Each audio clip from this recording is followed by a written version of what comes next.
à jamais. Nous te disons merci.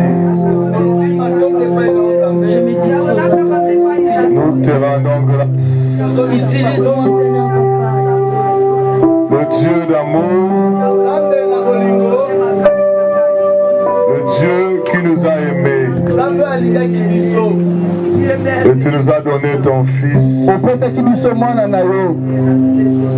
mourir à la croix pour nous, pour que nous ne puissions plus mourir dans le péché et que nous ayons plutôt la vie éternelle. Nous te recommandons ce moment. Prends contrôle, Saint-Esprit. Glorifie Jésus le Roi en tout et pour tout. Dans le nom de Jésus. Amen. Amen. Nous acclamons le Seigneur. Alléluia. Amen, amen. Ma joie est grande. Parce que Jésus est toujours vivant. Nous pouvons nous asseoir. Parce que Jésus est toujours vivant. Il est mort. La Bible dit qu'il est ressuscité le 3e jour. Et il vit éternellement.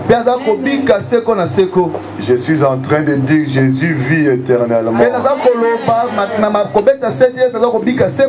Jésus-Christ vit éternellement. Je sens comme si certaines personnes sont dans le très fond, dans le fin fond d'un fleuve, dans le fin fond là-bas. Je dis Jésus-Christ vit éternellement. Amen. Amen. Nous lisons la Bible dans le livre de l'Apocalypse.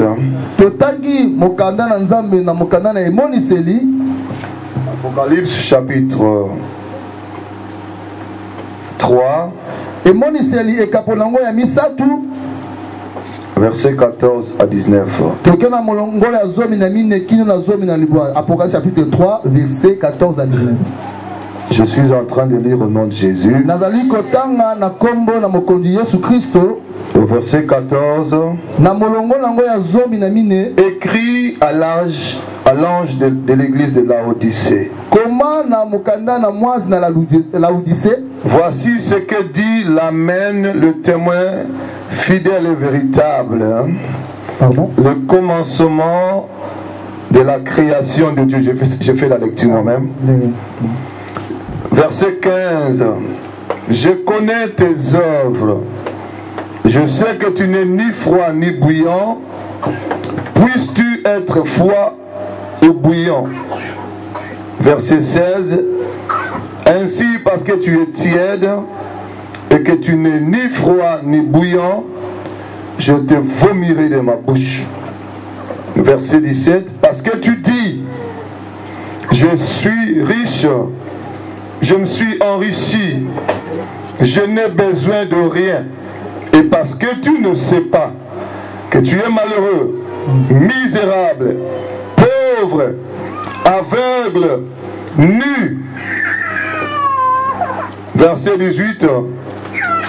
Je te conseille d'acheter de moi de l'or éprouvé par le feu, afin que tu deviennes riche, et de vêtements blancs, afin que tu sois vêtu, et que la honte de ta nudité ne paraisse pas, et un collier pour oindre tes yeux, afin que tu voies. Verset 19, dernier verset. Moi je reprends et je châtie tous ceux que j'aime. Aie donc du zèle et répands-toi. Amen. Je répète, aie donc du zèle et répands-toi. Aie donc du zèle et répands-toi. Aie donc du zèle et répands-toi. Aie donc tu zèles et répands-toi. Parole du Seigneur. Amen. Alléluia. Amen. Frères bien-aimés, nous sommes venus en Christ pour hériter le royaume de Dieu. C'est pourquoi Dieu nous dit dans Jean chapitre 3 verset 16, Dieu a tant aimé le monde, il a donné son Fils unique, afin que quiconque croit en lui ne périsse point et qu'il ait la vie éternelle. Jésus est mort pour que nous ayons la vie éternelle. Tu as donné Christ en offrande pour que nous, en retour, nous ayons la vie éternelle. Frères bien-aimés, écoutez. Beaucoup de chrétiens que nous sommes, nous ne venons pas prier pour la vie éternelle. Ça c'est l'erreur grave. Ça c'est une situation qu'on appelle en français gravissime. Ça veut dire d'une extrême gravité. Alléluia. Amen. Beaucoup de chrétiens, beaucoup même de pasteurs, nous ne venons pas pour le royaume. Nous ne venons pas pour hériter la vie éternelle. Nous venons beaucoup pour les choses de la terre. Manger, boire, se vêtir, véhicule, maison, mariage. Tout ça, c'est pas mauvais. Mais qu'est-ce que la Bible dit? Cherchez premièrement le royaume. Matthieu 6, 33 nous dit, cherchez premièrement le royaume. Mais lorsque nous cherchons premièrement les choses de la terre, nous sommes les plus malheureux. Parce que la Bible dit encore, si c'est seulement dans cette vie terrestre que nous espérons en Christ, nous sommes les plus malheureux. 1 Corinthiens chapitre 15, verset 19. Si notre espérance en Christ est seulement pour les choses de la terre, nous sommes les plus malheureux. Église de Jésus, écoutez. Aujourd'hui, il y a un sérieux problème. Le malheur qui s'abat sur l'église, c'est parce que nous n'espérons plus à la vie éternelle. Nous espérons toujours aux choses de la terre en Christ. Lorsqu'il y a un message qui ramène les gens à considérer ce que Jésus considère,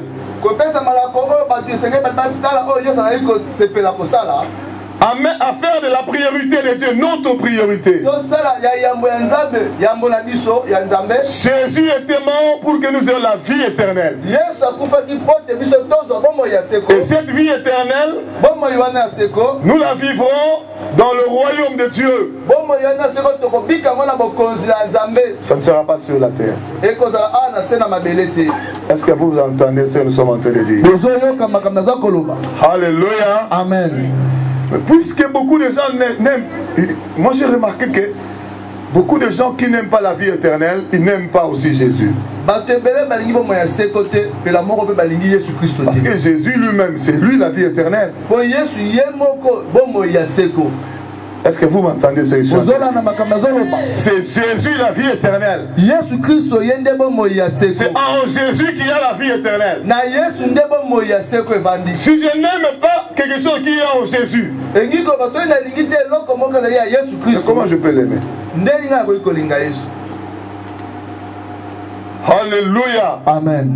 Au lieu d'aimer le Seigneur, au lieu d'aimer Dieu, au lieu d'aimer le Saint-Esprit, le royaume, nous aimons plutôt autre chose.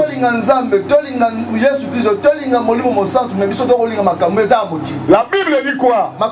N'aimez point le monde, ni les choses qui sont dans ce monde. Si quelqu'un aime le monde, l'amour du Père n'est pas en lui. L'amour de Dieu n'est pas en lui. L'amour de Jésus-Christ n'est pas en lui. L'amour du Saint-Esprit n'est pas en lui. L'amour du royaume n'est pas en lui. Dans le nom puissant de Jésus-Christ, je suis en train de prier que ces choses changent dans nos vies au nom de Jésus. Alléluia. Amen. Je suis en train de prier que cette façon d'inverser les choses, d'aimer plus le monde que Dieu, soit changé dans nos vies au nom de Jésus. Alléluia. Amen. Et beaucoup des hommes de Dieu que nous sommes, nous ne préparons même pas l'église pour la vie éternelle. Beaucoup de fidèles que nous sommes, nous n'aimons pas le message qui nous prépare pour la vie éternelle. Tous les pasteurs que je parle avec qui je parle, en Amérique, en Afrique, Europe, partout, ils ont le même problème. Lorsqu'ils parlent des choses de la terre, les gens crient, les gens sautent, les gens sont contents. Mais lorsqu'on parle des choses du royaume, les gens sont fâchés. Vous savez pourquoi? Parce qu'en réalité, les gens qui viennent de ces églises, la majorité n'aiment pas le royaume.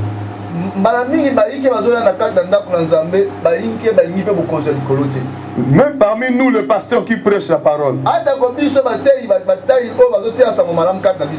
parmi nous, la majorité parmi nous n'aime pas le royaume. Or, l'enlèvement, nous ne pouvons pas partir comme ça. Pour monter le jour de l'enlèvement, il faut se préparer. Il faut se préparer. Est-ce que tu es là? Il faut se préparer. Il faut se préparer. L'enlèvement, on se prépare. Je te donne le verset. Qu'est-ce que Jésus dit dans Matthieu chapitre 24, verset 44? Je vais te dire ce qui est écrit là-bas. Dans mon introduction, il dit quoi? Vous donc aussi, tenez-vous prêts, car vous ne savez ni le jour, ni l'heure. Qu'est-ce que Jésus nous dit? De nous tenir prêts. Ça veut dire quoi en d'autres termes? De nous préparer. Lorsqu'on ne se prépare pas pour l'enlèvement, c'est difficile d'avoir part à l'enlèvement. Celui qui reviendra nous chercher, il nous dit, tenez-vous prêts. C'est-à-dire, préparez-vous. On doit se préparer pour y aller. On n'est pas juste assis chez soi à la maison ou à l'église. On ne pense même pas à l'enlèvement. On ne se prépare même pas. C'est difficile d'entrer comme ça. Mais la meilleure façon de se préparer, c'est aussi d'écouter le message qui parle de l'enlèvement. Alléluia. Amen. Parce que ce que je suis en train de dire est vrai ou c'est pas vrai? Jésus a dit on doit se préparer, oui ou non? Dans beaucoup d'églises, nous ne préparons pas les fidèles pour l'enlèvement. Parce que nous n'aimons pas ça. C'est pourquoi je me permets à dire que le jour de l'enlèvement, beaucoup de chrétiens vont rester.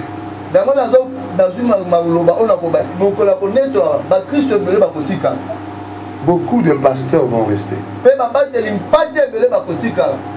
Ce n'est pas moi qui le dis. Je vais te donner des versets dans la Bible. Parce que dans le temps de la fin, beaucoup de gens aimeront le plaisir que Dieu. Dans le temps de la fin, beaucoup de gens préféreront faire des mélanges, Dieu et le péché. C'est pourquoi nous avons donné un exemple frappant. L'église de Laodicée. Apocalypse chapitre 3. À partir du 14e verset. Là, le Seigneur nous dit ceci.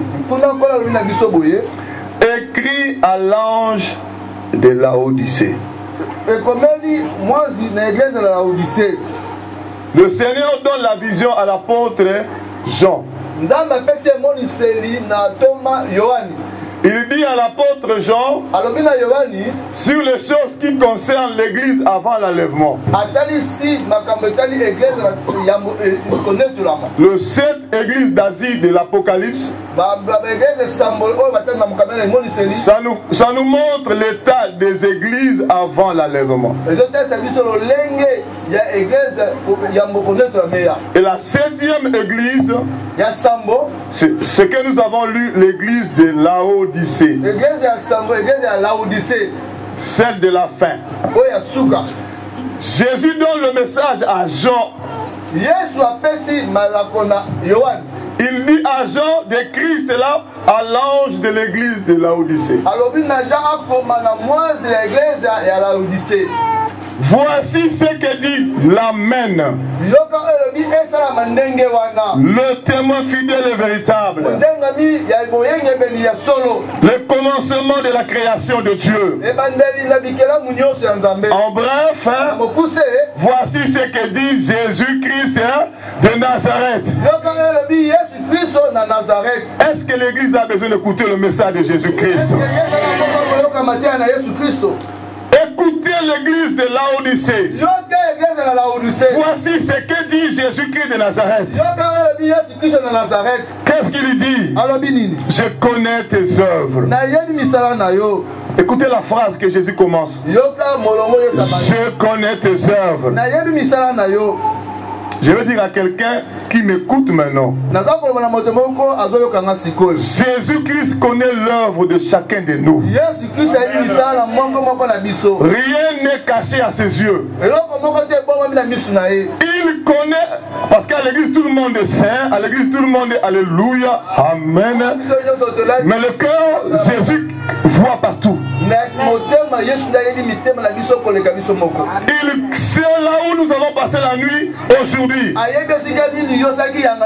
Jésus connaît le songe que tu avais la nuit. Il connaît tes œuvres. Les œuvres anciennes. Les œuvres nouvelles. Il dit je connais tes œuvres. Et il continue pour dire je sais que tu n'es ni froid, tu es aussi ni chaud. Alléluia. Amen. Ça c'est l'église d'aujourd'hui. Ça c'est nous les chrétiens d'aujourd'hui. Ni froid, ni chaud. Ça c'est la façon de voir de Jésus. Il a vu que nous sommes ni froid, ni chaud. Il a dit il fallait que tu sois froid ou que tu sois chaud. Mais puisque tu es tiède, ni froid, ni chaud, Moi, le Seigneur Jésus, je te vomirai de ma bouche. Écoutez, le Seigneur Jésus donne ce message à l'église, pas aux païens. L'église de Laodicée, ce n'était pas les païens. Il a dit parce que tu es tiède. Tu n'as ni froid, ni chaud. Il y a une promesse que je te donne. Moi, le Seigneur Jésus-Christ, je te vomirai de ma bouche. Bien aimé, écoutez, c'est dangereux être vomi de la bouche, par la bouche de Dieu, de Jésus-Christ. N'oublions pas que nous qui avons accepté Jésus, nous sommes devenus membres du corps de Christ. Jésus-Christ est la tête, nous sommes ses membres. Nous faisons partie du corps de Christ. Mais quand il promet aux frères et sœurs en Christ, qui sont tièdes, qui seront vomis de sa bouche, c'est-à-dire, ils sortiront de son corps. Ils ne feront plus partie de son corps. C'est une promesse qui s'accomplira certainement. Beaucoup de gens pensent que Dieu va changer. Non, Dieu va changer ses critères. Tout ce que j'ai fait pour lui, je me sacrifie pour lui. Depuis ma jeunesse jusqu'à aujourd'hui, été, hiver, je viens toujours prier. Je paye mon ticket. Mais Dieu verra quand même mes œuvres. Et il changera ce critère. Il y aura une délibération. Parce que nous ne savons pas qu'il est déjà écrit qu'il est le même hier, aujourd'hui et éternellement. Ça veut dire qu'il ne change pas. Alléluia. Si je veux voir la main de Dieu, que je sois là où il m'a donné les directives. Je sois dans sa parole. L'église de Laodicée, pas froid, pas chaud, tiède. En réalité, c'est quoi? Il fallait que je sois froid directement ou que je sois carrément chaud. Or, nous en tant qu'enfants de Dieu, en principe, il fallait que nous soyons comment? Chaud ou froid? Chaud. Parce que la Bible dit, Dieu fait de ses serviteurs quoi? De flammes de feu. Lorsqu'il y a le feu, est-ce qu'il y a la froideur là-bas? Qu'est-ce que la Bible dit? Notre Dieu lui-même est un feu dévorant. Et nous faisons partie de lui. Nous devons également être chauds.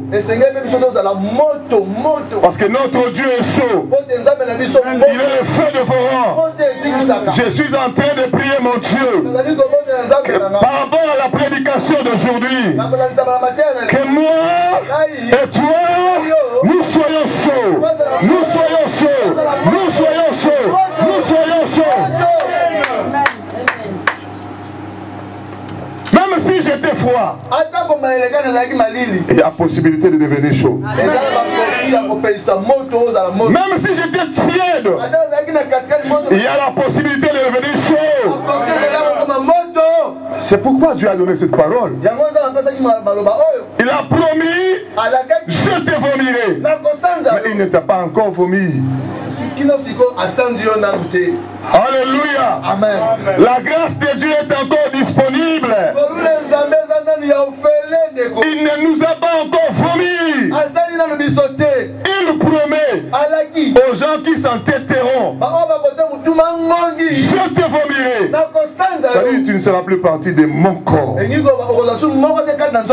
jours de l'enlèvement, Jésus-Christ reviendra pour chercher son corps. L'église corps de Christ. Mais si déjà moi, je suis vomi avant l'enlèvement, ça veut dire que je ne monterai pas. Alléluia. Amen. Est-ce que tu comprends ce que nous sommes en train de dire? Je te vomirai. Écoutez, Jésus-Christ continue. Et il dit au verset 17, et parce que tu dis, parce que tu fais quoi?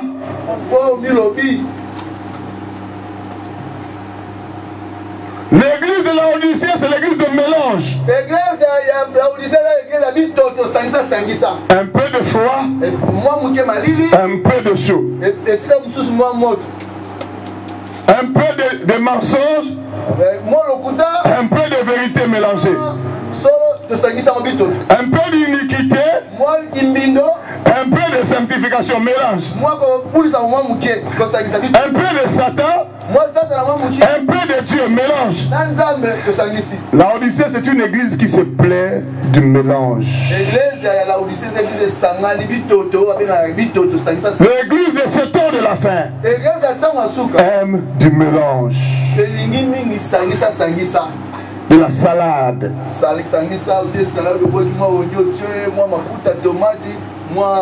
Alléluia. Amen. Mélange. Mélange de la justice et des iniquités. Mélange. Nous, le pasteur, nous mélangeons. Le fidèle nous mélange.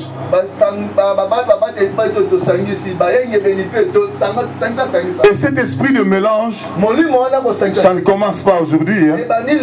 À l'époque du prophète Élie aussi. Lorsque Dieu a envoyé le prophète Élie, souvenez-vous, il est venu trouver Israël qui boitait des deux côtés. Il a dit au peuple, jusqu'à quand boiterez-vous de deux côtés? Jusqu'à quand mélangerez-vous les deux? Si l'Éternel est Dieu, suivez l'Éternel. Si c'est Baal qui est Dieu, suivez Baal. Ça ne date pas d'aujourd'hui. Depuis l'ancienne alliance, l'homme sur la terre aime du mélange. Un peu de Dieu, un peu de Satan, un peu de vérité, un peu de mensonge, un peu de la parole de Dieu, un peu des iniquités. Or, lorsqu'il y a mélange, il y a une promesse: je te vomirai. Je prie que cela ne t'arrive pas au nom de Jésus-Christ Nazareth. Je suis en train de prier que le vomissement, tu ne sois pas vomi de la bouche de Jésus au nom de Jésus-Christ de Nazareth. Je suis en train de prier que tu ne sois pas parmi les gens qui seront vomis au nom de Jésus-Christ de Nazareth. Moi je suis en train de te bénir. Si tu veux laisser que ça tombe pour une autre personne, c'est ton problème. Si tu trouves que ça vient pour toi, reçois seulement en disant Amen. Je ne te maudis pas, je te bénis. Et quand on libère une bénédiction pour toi, il faut prendre. Est-ce que tu me comprends? Amen. Parce que si Jésus revient maintenant, maintenant là, les tièdes seront vomis. Non, les tièdes seront vomis. Jésus ne reviendra pas chercher les gens qui sont tièdes. Et l'église de Dieu sur la terre des hommes, hein, nous sommes en train d'attendre l'enlèvement. Mais il nous dit avant l'enlèvement de ne pas être tiède. De ne pas être tiède. De peur d'être vomi. de prendre position en Christ. Et le diable aussi aime les gens qui sont tièdes. Il va te donner toutes sortes d'idées. Les idées même dans la Bible. Vous savez, le diable aussi, sait aussi prendre des idées dans la Bible pour donner aux gens.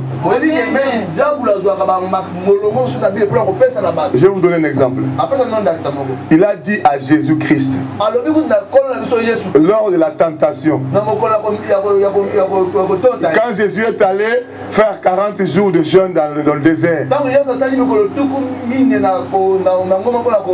il a dit, ordonne que le pierre devienne du pain. Jésus a refusé. Il a changé de stratégie. Jésus a refusé. Parce que Jésus disait toujours, il est écrit, je ne peux pas faire ça. Il est écrit, je ne peux pas faire ça parce qu'il est écrit. Et puis le diable a regardé, non. Non, puisqu'il est toujours dans la parole, moi aussi, il faut que je déclenche une attaque par rapport à la parole. Le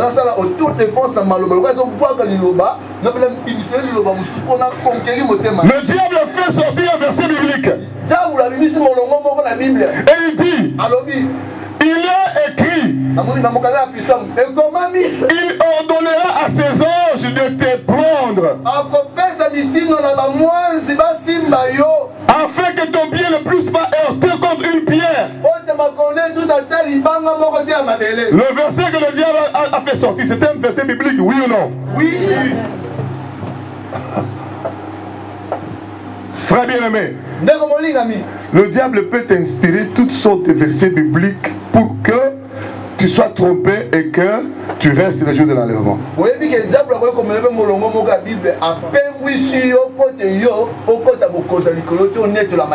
Il libère un verset biblique. Mais pour la première fois, Jésus a refusé d'obéir à un verset biblique.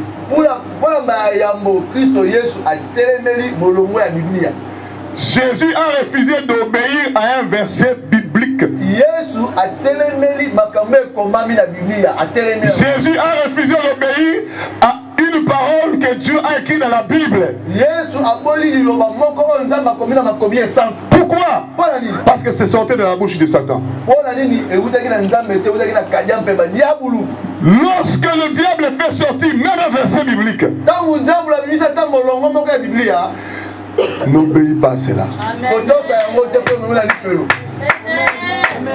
Est-ce que quelqu'un m'entend? Mais actuellement là, dans l'église de Laodicée, il y a des discours qui se font à connotation biblique, mais qui inspiré par le diable. Qu'est-ce que l'église de Laodicée dit? Dans le verset 17, parce que tu dis, toi église de Laodicée, tu dis, ton discours, ta prédication, ta parole, je suis riche, je me suis enrichi, je n'ai besoin de rien. Ça c'est le discours de l'église de ce temps. Nous n'avons besoin de rien. C'est l'analyse de l'église d'aujourd'hui. L'église qui a abandonné la vérité. Nous disons n'avoir besoin de rien. Or le Seigneur, le propriétaire de l'église, trouve qu'il y a besoin de beaucoup. Non seulement il croit avoir besoin de rien, mais il confesse aussi, nous n'avons besoin de rien.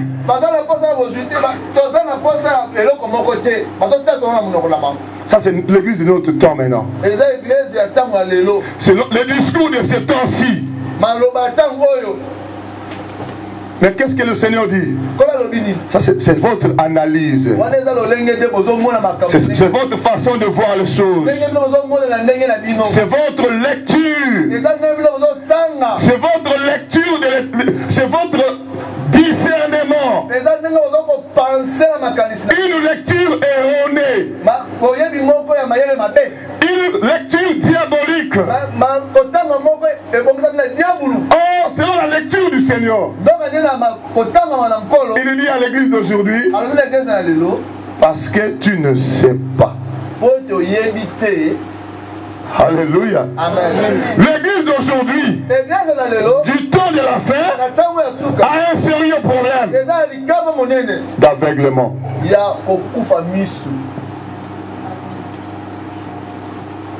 Un sérieux problème du discernement. Un sérieux problème de la lecture de la situation. Un sérieux problème de la connaissance de sa véritable identité. L'église de Laodicée dit, nous avons besoin de rien. Selon leur façon de voir les choses, selon leur lecture de la situation. Mais lorsque le Seigneur voit, il voit qu'il y a besoin de beaucoup de choses. Il a dit, parce que tu ne sais pas. C'est-à-dire, il avait d'abord besoin de la connaissance. Tu ne sais pas, ça veut dire c'est le manque de connaissance. Parce que tu ignores, en d'autres termes, tu ignores que tu es malheureux. Tu ignores que tu es misérable. Tu ignores que tu es pauvre. Tu ignores que tu es aveugle. Tu ignores que tu es nu. Voilà la liste des choses. La liste des besoins que Jésus voit dans nous, église d'aujourd'hui. Mais nous-mêmes, nous disons de n'avoir besoin de rien.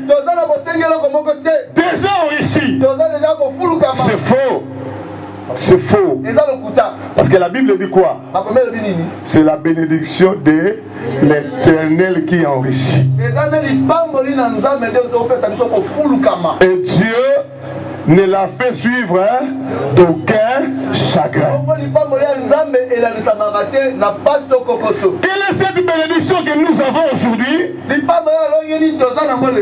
avec la promesse d'être vomi de la bouche de Dieu? Et ça, c'est un chagrin, oui ou non? Est-ce que vous m'écoutez? Lorsqu'il nous promet de nous vomir, ça c'est le plus grand chagrin qui puisse exister dans le monde. Mais ils se disent riches enrichis, de n'avoir besoin de rien. Mais le Seigneur voit besoin de beaucoup de choses. Alléluia. Amen. Je suis en train de dire Alléluia. Alléluia. Tu ne sais pas. Tu parles de choses sans connaissance. Tu fais des discours sans connaissance. Ce mélange-là, ça a donné l'aveuglement. Ce mélange-là, ça a donné la pauvreté. Ce mélange-là, le malheur. Ce mélange-là, la misère. Ce mélange-là, la nudité. Mais tellement qu'il y a l'envoûtement, tellement qu'il y a l'aveuglement, l'église de Laodicée n'a même pas les yeux pour voir qu'elle est nue. Mais il y a quelqu'un qui sait tout. Il y a quelqu'un qui voit tout. Il a vu clairement. Il a vu distinctement. Ce qu'il voit est vrai. Ce qu'il voit est vrai. Ce que Jésus voit est vrai. Ce que Jésus voit est vrai. Qu'est-ce qu'il voit? Il y a un besoin. Alléluia. Amen. Je suis en train de dire Alléluia. Alléluia. Qu'est-ce que Jésus voit? La nudité, l'aveuglement, la pauvreté, la misère, le malheur, l'ignorance. Combien de choses? 6 choses. Il voit aussi le mélange.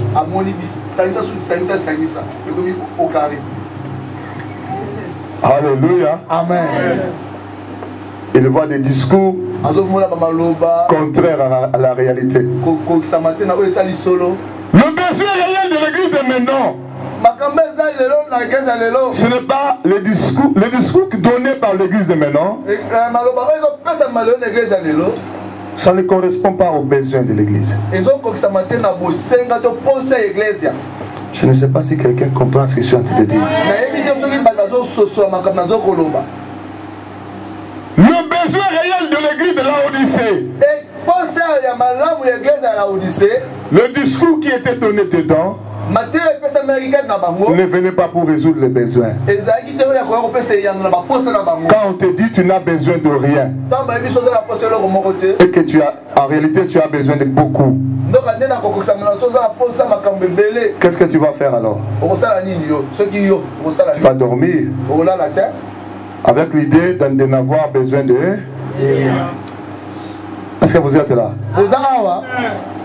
Or, dans cet état-là, Jésus a promis que tu seras quoi? Formé.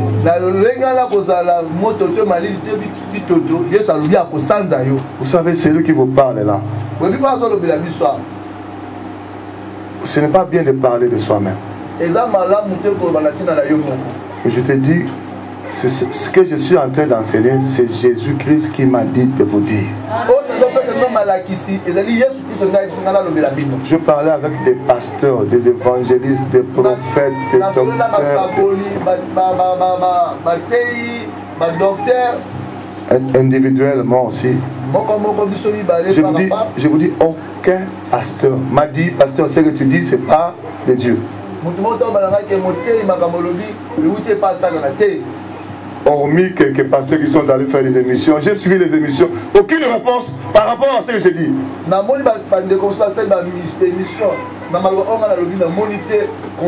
J'ai mis mon téléphone, Facebook, sur internet, email. C'est lui qui a des versets qui me dit que Jésus-Christ nous recommande de faire toutes ces choses que l'Église fait actuellement sur nos corps, qu'il me donne. Nalobi oyo nyoso alingi kotuna mutuna aloba likamto a contredire entre guillemets makambo nyoso naza côté na Facebook na eza ko fungama numéro na nga téléphone. Jusque là je n'ai vu personne. Benga to solo la kitoko l'esprit bien. Je n'ai vu personne. Na moni mutu moko te. Au contraire, il y a des pasteurs qui se répandent, qui se disent nous avons fait ça sans discernement.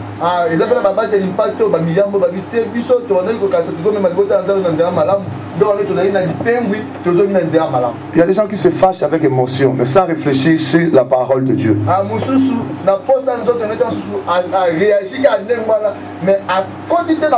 Sans lire la parole de Dieu. Avec le Saint-Esprit, avec la sagesse, avec l'intelligence de Dieu. Et quand tu finis de lire, mets-toi à genoux. Tu pries Satan? Tu vas prier qui? Jésus-Christ de Nazareth. Qu'il te dise. S'il y a l'humilité, il va t'expliquer.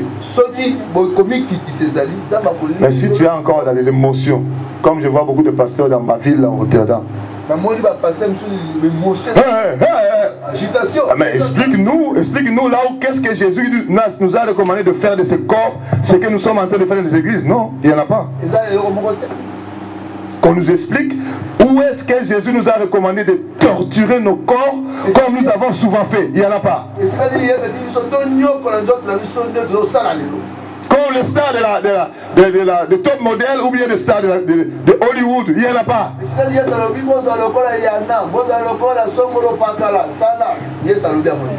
Il n'y en a pas dans la Bible. Nous sommes allés dans le monde puiser toutes ces saletés. Et maintenant, c'est le moment de remettre à Satan ces choses. Mais si nous prions vraiment avec le Saint-Esprit, Dieu t'ouvre les yeux pour voir ce que le diable fait dans nos corps, temple du Saint-Esprit par rapport à ces choses du monde-là. Tu n'aimeras même pas que ça soit à côté de toi. Tu vas jeter.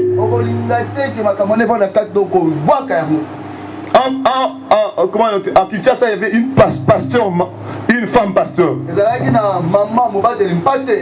Elle était à Dubaï pour faire ses courses. On l'a expliqué, regarde. Lis tel Bible, tel verset. Il a dit non, je ne peux pas faire ça. C'est comme ça que tout le monde réagit de prime abord. À un moment, il s'est dit non, il faut que je prie quand même. Il s'est mis à genoux. Il a entendu clairement la voix de Dieu. C'est moi qui leur a dit de te parler. Elle a eu peur. Elle a continué à prier. Donc, frère, si tu pries par le Saint-Esprit, Dieu va te démontrer que la voie, ce que nous avons choisi, l'église, ce n'est pas la voie du salut. Non, c'est l'église de Laodicée. Nous manquons beaucoup de choses. Nous avons besoin de beaucoup de choses. Mais nous disons, nous n'avons besoin de rien. Nous sommes déjà ici. Enrichi par Satan peut-être. Parce que la bénédiction de l'Éternel, suivie par le vomissement, ce n'est pas conforme à la parole. Alléluia. Ah, je suis en train de dire Alléluia. Que cette parole nous arrache de toute puissance de l'ennemi. Que nous soyons entièrement pour Jésus. Car il revient bientôt. Et cela s'accomplira dans nos vies au nom de Jésus. Ça s'accomplira dans nos vies au nom de Jésus. Nous irons, nous rencontrerons le Seigneur à ces jours-là. Et il dit à l'église de Laodicée, au verset 28, je te conseille, tu as ton propre message, tu as ta propre prédication, tu as ton propre enseignement. Mais écoute le message que moi je te donne, l'église de Laodicée. Je te conseille, je te donne le message, je t'instruis. Viens plutôt acheter de moi de l'or éprouvé par le feu. Viens aussi acheter le vêtement blanc, parce qu'il n'y en a pas. Et vous n'avez pas ça. Viens aussi acheter du colis pour mettre aux yeux pour voir, afin que la confusion soit enlevée. Achète l'or, achète le vêtement blanc, achète des colis pour mettre aux yeux, afin que tu voies. En réalité, l'église de Laodicée, c'est une église qui ne voit pas. Et elle ne voit pas. Elle pense bien maîtriser les choses. Elle est dans toute sa nudité, sans vêtements blancs. Le vêtement blanc, c'est la sanctification. Il n'y en a pas. Le vêtement des gens qui diront au ciel, il n'y en a pas. Et je suis parlé avec un pasteur. Il m'a dit, Dieu m'a mené dans une église de 2500 personnes. Le Seigneur Jésus, en vision. Il a dit, tu vois cette église de 2500 personnes. Si je reviens aujourd'hui, il n'y a que 7 personnes qui monteront. Je ne sais pas si le pasteur était parmi les 7 personnes-là. Je ne pense pas.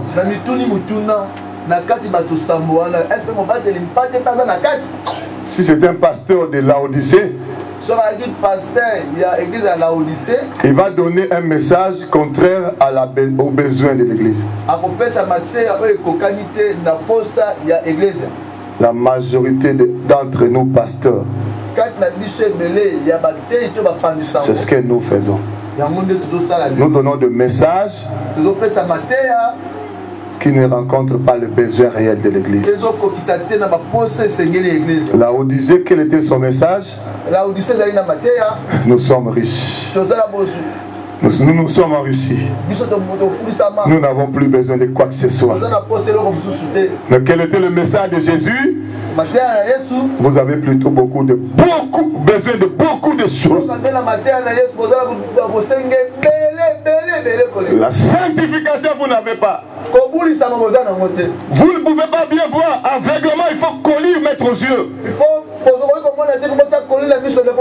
Vous avez la pauvreté, la misère, le malheur. Frère bien-aimé, au début j'avais dit, qu'est-ce que j'avais dit au début? Si nous espérons seulement aux choses de la terre, nous sommes le plus malheureux. Mais l'église d'aujourd'hui, de Laodicée, espère toujours aux choses de la terre, aux choses du monde. Qu'est-ce qu'ils ont dit? Nous sommes riches. C'est pour le ciel ou la terre? La richesse, c'est pour le ciel ou la terre? Nous sommes enrichis. C'est pour le ciel ou la terre? Nous n'avons besoin de rien. Besoin de rien.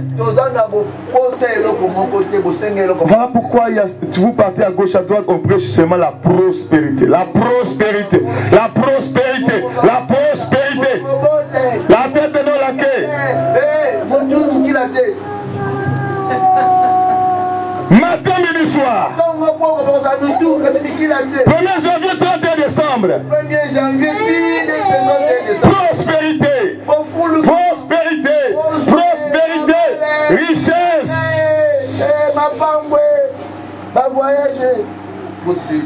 Mais je vous dis la vérité, c'est ce que la majorité des églises fait. Le besoin réel, c'est autre chose. Nous ne voyons pas la nullité qu'il y a dedans. Nous ne voyons pas la pauvreté qu'il y a dedans. Nous ne voyons pas le malheur, la misère. Nous ne voyons pas l'aveuglement. Mais Jésus-Christ l'a vu. C'est pourquoi il nous dit, je vous conseille de ne pas rester dans ces enseignements-là. De ne pas rester là. De ne pas rester dans cette analyse-là. De ne pas rester dans cette... C'est comme on est en train de vous bercer pour dormir encore davantage. Il n'y a rien, il n'y a rien. Vous n'avez besoin de rien. Mais Jésus qui vient avec le message qui réveille. Qui réveille. Qui réveille. Mais quand il nous a projeté dans le jugement, Matthieu chapitre 7, verset 21. Qu'est-ce que les gens diront là-bas? N'avons-nous pas prophétisé à ton nom? N'avons-nous pas fait des miracles à ton nom? N'avons-nous pas chassé les démons à son nom? Regarde une autre distraction. À part le fait de chercher les choses de la terre, les richesses terrestres, une autre forme de distraction. Réunion prophétique, chasser les démons, faire des miracles, tout en associant avec les iniquités. Tout ça, c'est pas une distraction. C'est recommandé dans la Bible. Prophétiser, chasser les démons, miracles. Nous aimons ça, nous le faisons aussi. Et nous le ferons toujours jusqu'à ce que Jésus-Christ va revenir. Ce que moi j'appelle distraction, c'est quoi? Quand on fait tout ça, tout en associant les iniquités, ça devient maintenant une distraction. Ça devient maintenant une distraction. Là, ça devient une distraction. Alléluia. Oh, je suis en train de dire Alléluia.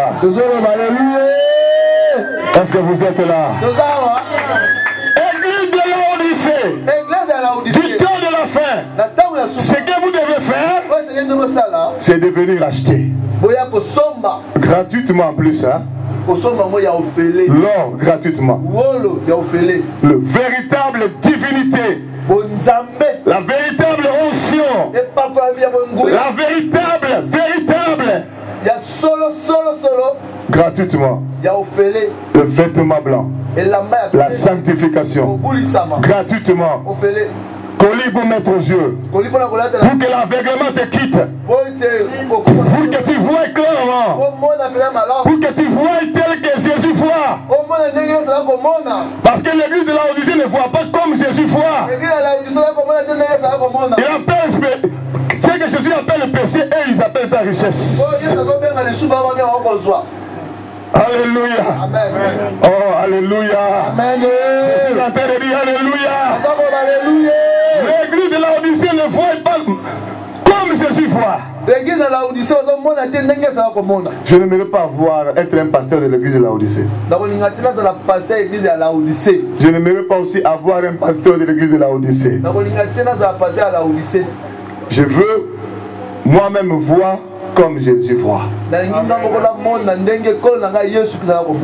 Je veux aussi que mes fidèles voient comme Jésus voit. Si nous voyons comme Jésus voit, nous ferons ce qu'il veut que nous puissions faire. Et si nous ne voyons pas tel que Jésus voit, nous allons discuter lorsqu'il nous parle. Parce que moi je sais que je n'ai besoin de rien. Mais on me dit encore il faut sanctification. On me dit encore il faut colis aux yeux. On me dit encore il faut de l'or éprouvé par le feu. J'ai commencé à prier il n'y a pas longtemps, depuis que j'étais jeune. Et puis on m'a dit je n'avais plus besoin de quoi que ce soit. Jésus dit je te conseille, viens acheter de l'or éprouvé par le feu.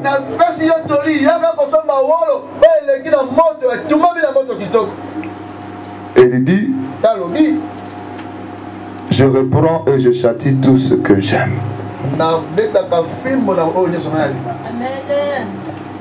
Alléluia. Amen. Si Jésus-Christ t'a appelé comme brebis, fils ou fille du royaume, tu n'es pas fils ou fille de la perdition comme Judas. La Bible dit quoi? Mes brebis entendent ma voix et ils me suivent. Mes brebis entendent ma voix et ils me suivent. Même si une brebis a écouté le message de Laodicée, nous n'avons besoin de rien. Le message de Jésus vient nous dire nous avons besoin de beaucoup de choses. de vêtements blancs, sanctification, sans laquelle personne ne verra le Seigneur en ces jours.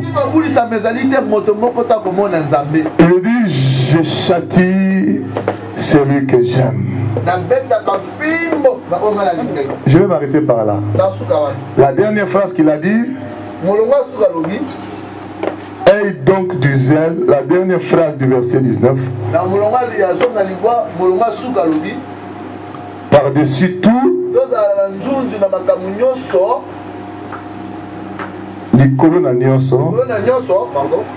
aie donc du zèle et répands-toi. Pour que les colis viennent à tes yeux, aie du zèle et répands-toi. Aie du zèle et répands-toi. Pour que tu aies de vêtements blancs, aie du zèle et répands-toi. Pour que tu aies de l'or éprouvé par le feu, aie du zèle et répands-toi. Il ne faut pas seulement faire la repentance, hein? Mais il faut d'abord avoir du zèle dans cette repentance-là. Parce que dans ce temps de la fin, il faut faire la véritable repentance, il faut vraiment avoir du zèle. Hein?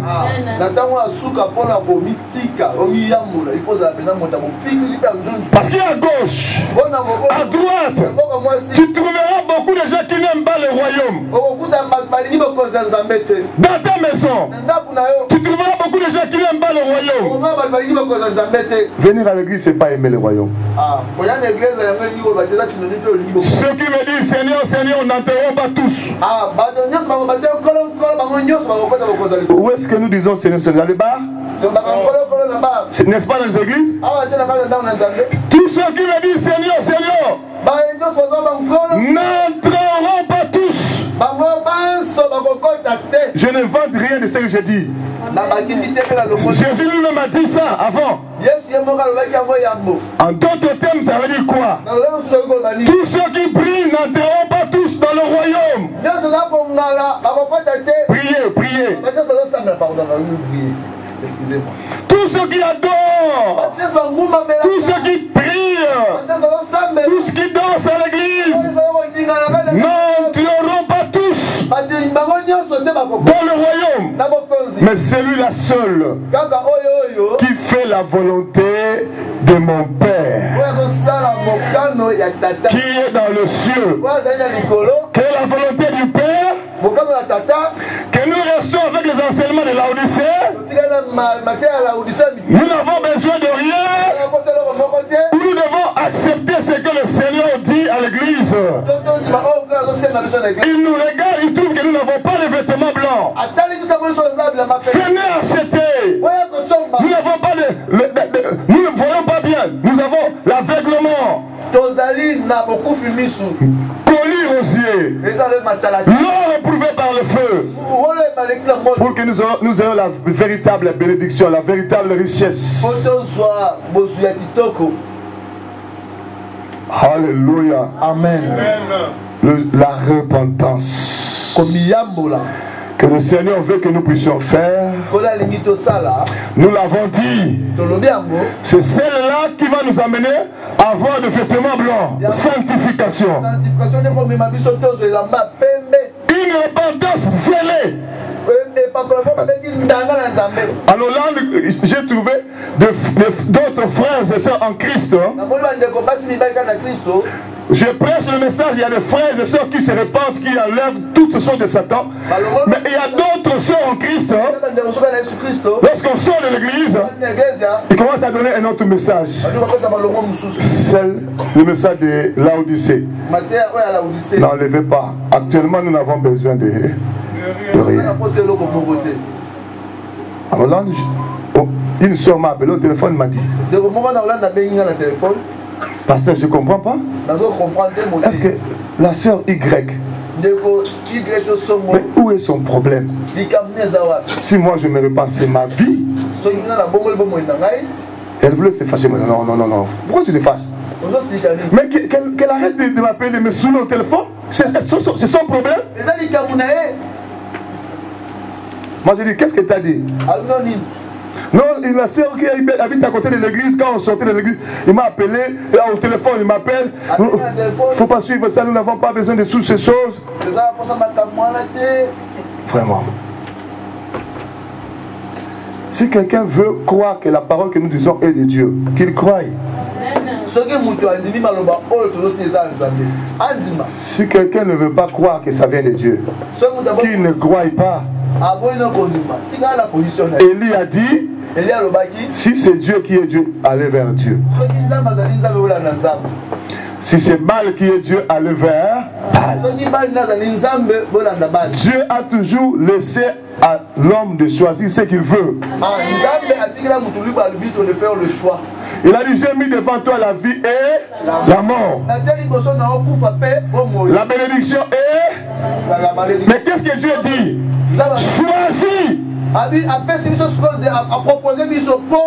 Même Dieu ne nous impose rien. Mais comment la soeur là veut imposer à l'autre de ne pas se repentir? Toi qui acceptes la repentance, n'impose pas à la personne qui ne s'est pas repentie de se repentir. Et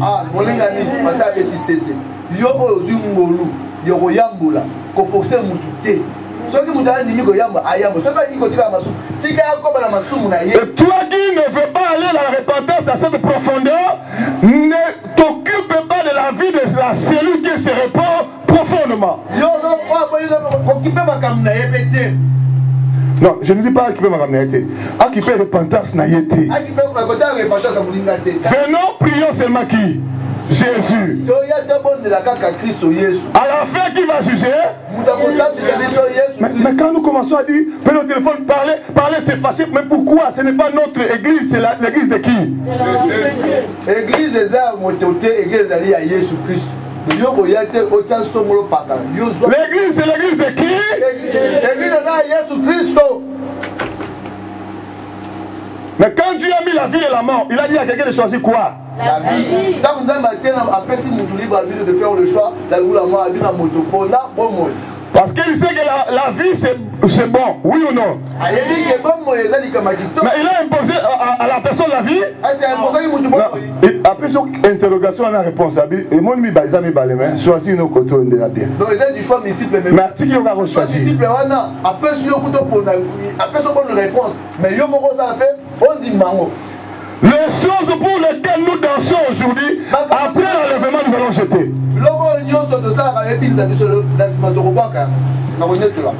Un jour, j'ai pensé, il y a des gens qui vont pleurer amèrement, tout simplement parce qu'on lui a donné un conseil de Laodicée pendant 1 heure au téléphone et il a raté l'enlèvement, il est allé en enfer.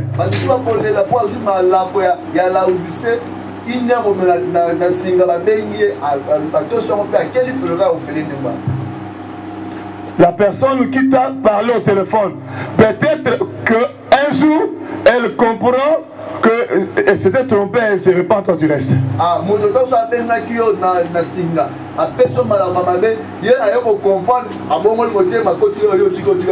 Vous savez, il y a une maman, quand elle a entendu que le pasteur est venu prêche, enseigne maintenant sur la repentance dans la profondeur comme ça, tel, enlever toutes ces choses du diable. Elle a murmuré avec un groupe de gens. Et c'était un groupe, hein. Ils ont fait un deuxième culte. Le culte fini, ils font un autre culte. Ils choisissent un prédicateur. Ils choisissent un prédicateur, un interprète. Ils ont leur Saint-Esprit aussi. Ils commencent à critiquer. Quelques temps après, Dieu visite la sœur.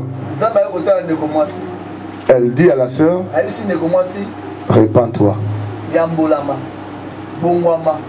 Ce que mon serviteur dit, c'est ma parole que je donne à mon église. La sœur, je suis en train de donner comme témoignage, elle n'est pas de notre communauté. Elle entre dans sa chambre, elle prend toutes ces choses du diable, elle jette. Elle se met à genoux. Elle commence à se repentir. Elle m'appelle au téléphone pour se repentir. Pasteur, pardonne-moi. Moi, je disais, mais quand vous avez dit ça, moi je n'étais même pas là, je n'ai même pas écouté, ça ne servait pas à rien de m'appeler. Je n'avais pas écouté, je n'étais pas là. Peut-être Dieu voyait, mais moi... Elle me dit, Dieu me dit de me repentir dans cette profondeur-là. Elle est femme d'un pasteur. Mais les gens avec qui elle parlait, jusqu'aujourd'hui, ils sont restés là. Ils se sont fâchés même. Tu as trahi le Coran.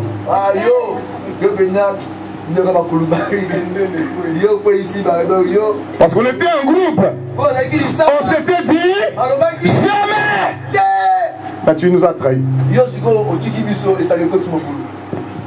Frère bien-aimé, le jour de l'enlèvement, chacun sera dans sa maison. Peut-être on ne se reverra plus jamais. Que Dieu nous aide. Je suis en train de dire que Dieu nous aide. Sortons de Laodicée. Du système de Laodicée. Des enseignements de Laodicée. L'église des temps de la fin, nous avons besoin de la repentance. Nous avons besoin de la repentance. Nous avons besoin de la repentance. Nous avons besoin de la repentance. Nous avons besoin de la repentance. Et du ciel, et répands-toi. Moi je dis à la sœur là, même si tu as... Moi je te dis, sois béni vraiment. Parce que, vous savez, quand on se met à dire autre chose, on se met à voir autre chose que ce que Jésus voit, ce n'est pas facile de quitter cette réunion-là, ce groupe-là, ces enseignements-là pour entrer dans la repentance, dans la parole. C'est pas facile, hein? Parce qu'il n'y a pas seulement le diable qui t'attaque, il y a aussi les gens avec qui vous avez fait un groupe qui t'attendent comme ça. Tu vas aller où? Viens. Non, nous ne te voyons pas clair, hein? Nous ne te voyons pas clair. Nous avons tendance, nous te voyons comme si tu veux aussi. Frère bien-aimé, moi j'aime dire la vérité. Hein. J'aime dire la vérité. Sortons du système de Laodicée. Oh, sortons du système de Laodicée. Écoutons ce que l'Esprit dit à l'Église. Repentance. Ça nous donnera des vêtements blancs. La sanctification. Et nous verrons le Seigneur. Je suis en train de prier que cette parole arrache.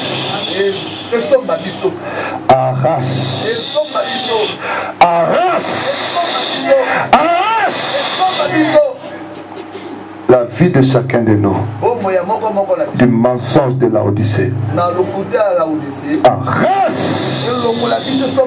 Chacun de nous, de cet envoûtement de paroles de Laodicée,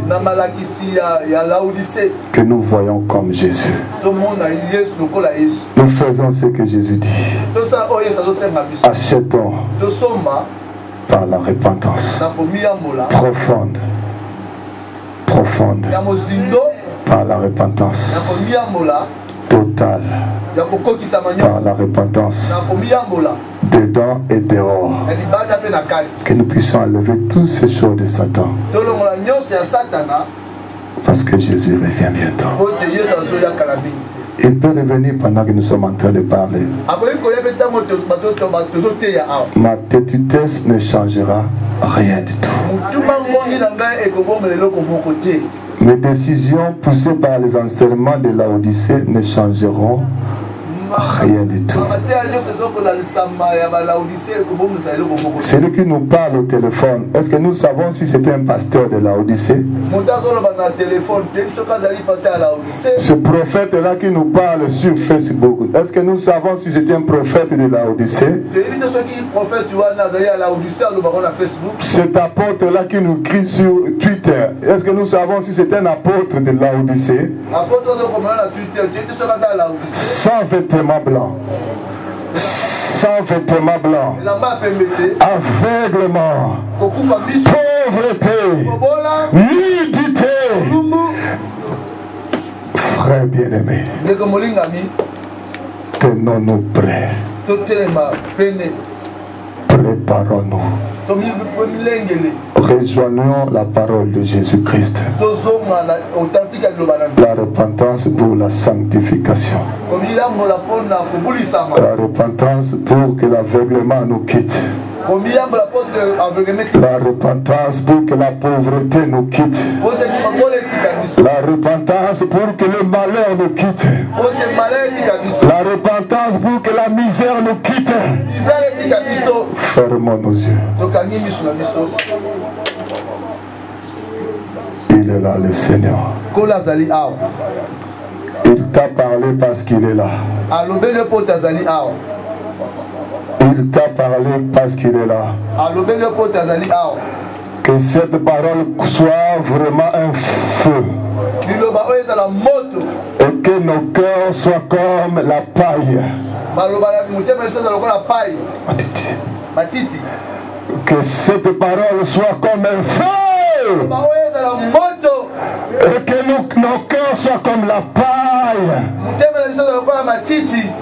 Que la parole consume ces enseignements de l'Odyssée dans le cœur. Que cette parole consume la suie dans nos cœurs. Que cette parole consume l'aveuglement de nos yeux. Que cette parole consume. Il est écrit, ma parole n'est-elle pas un feu? Il est écrit, ma parole n'est-elle pas un feu? Je reprends et je châtie celui que j'aime.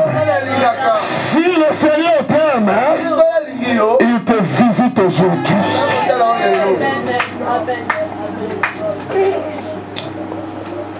Ouvrons nos bouches pour parler à Dieu. Tel que le Saint-Esprit te conduit. Tel que le Saint-Esprit te conduit. Tel que le Saint-Esprit te conduit. Jésus te voit dans l'aveuglement. Mais il veut que tu vois. Jésus te voit dans la souillure. Mais il veut un vêtement blanc pour toi. Jésus te voit dans la pauvreté, dans la misère, dans le malheur. Mais il parle. Jésus parle parce qu'il t'aime. Jésus parle parce qu'il t'aime. Jésus parle parce qu'il ne veut pas que tu sois vomi. Il ne veut pas que tu sois vomi. Il t'aime. C'est pourquoi il te parle. Il t'aime. Ne foulons pas la grâce de Dieu au pied.